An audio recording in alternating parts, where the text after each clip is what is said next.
Hey everybody, it's Tony Robbins. I am so sad today as I've been for this last week. I'm sure you have been as well.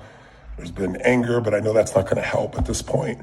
To see our brothers and sisters have to live in a place where they have to wonder what's going to happen to them if a police car comes behind them, or what's going to happen to their son or their daughter or their child.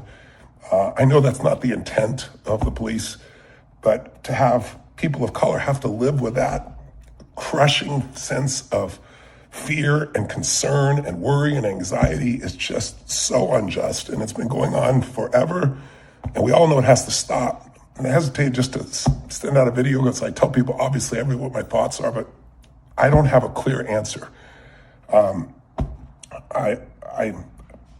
I think my answers wouldn't be the right answers because they're coming from a white man who hasn't had to experience all of those things.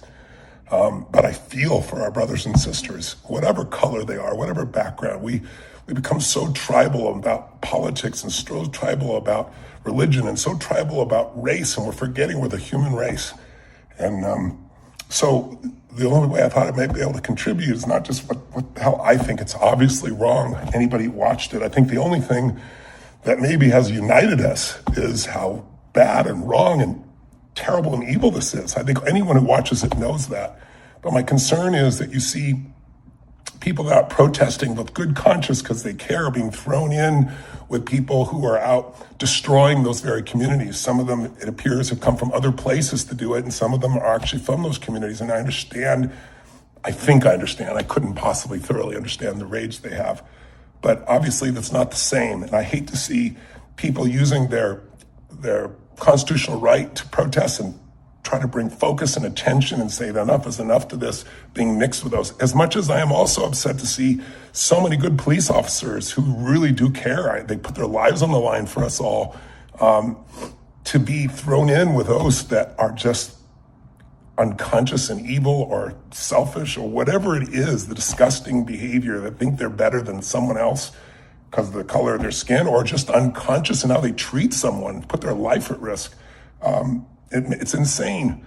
But you know, if 100 aircraft are going to land at the airport and 98 land successfully, no one's going to remember the 98 that landed successfully. They're going to remember the 2 that didn't. And unfortunately, that's happening there too. So to try to foster some form of understanding, the only way we can get through this, I don't think, is by screaming at each other. The way to do it is to have some form of discussion. So a couple days ago, 3 or 4 days ago, I was trying to think, what could I communicate? What could I deliver? And I just thought my words are not going to matter that much, but maybe the words of people who are leaders in the African-American community could make a difference. And so fortunately, I have a lot of friends in this community. And so I've put together a podcast I'm going to do on Friday, and then we'll be releasing it later. But it's made up of a really diverse group of amazing leaders. Martin Luther King Jr. III will be there, the son of Martin Luther King. Of course, we're going to have people from the religious community there, like T.D. Jakes, some of you know very well.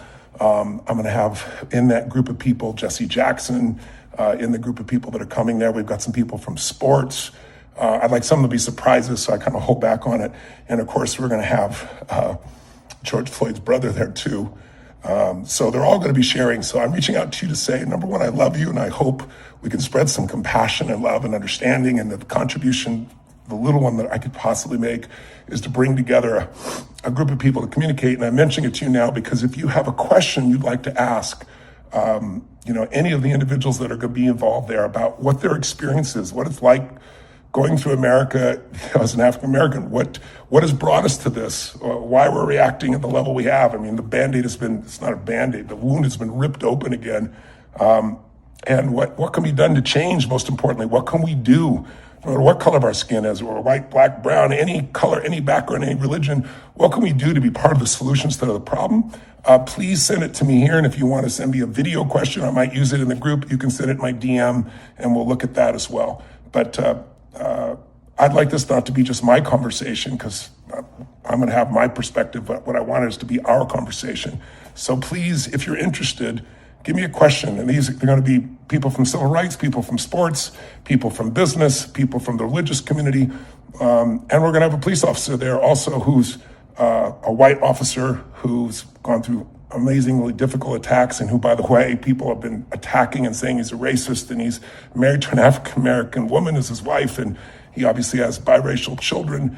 And so we're going to try and look at it from all angles and see if it can become a conversation that brings some understanding and some compassion and maybe perhaps some insight on the way forward. I don't pretend to have those answers, but maybe, the leaders from all over the world and different communities can, and maybe your question can stimulate that. If so, I'd love to hear it. So as we go through these tough times, let's send love to our brothers and sisters of all colors and backgrounds, and let's see if we can't bring the voice of reason and the human heart and spirit and soul back to the people living in this country and around the world. So I'll look forward to hearing from you. Until then, live strong, live with passion, and God bless.